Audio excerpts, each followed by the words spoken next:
Welcome back. Now you will need a sales system, which will allow you to connect with your payment processor to create a sales process for someone to make a purchase and for you to deliver that person to a specific link on your site or to a course platform.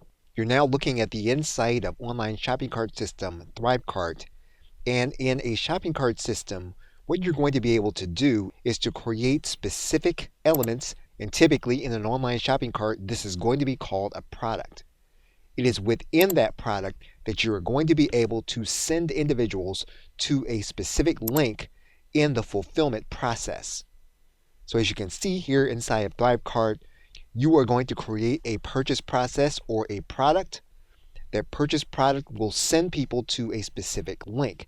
As you can see here, ThriveCart gives you the ability to send individuals to a specific URL, send individuals to a specific website, or send people to get an invoice where you can tell them how to get what it is that they purchased.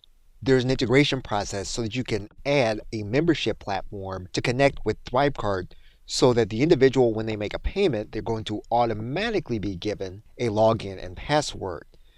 You'll notice here that you can automatically connect to Wishlist Member. You'll notice here that you can automatically connect to Teachable.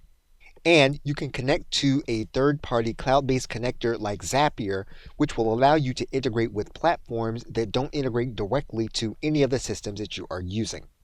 A shopping cart system will allow you to customize a buying process that a customer can click through, add their contact information, and then make payment and be delivered.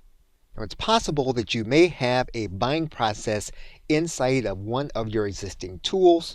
You'll need to determine if that tool allows you to integrate with the other parts that you are going to be using. Okay, so with that, thanks, and I will see you in another video.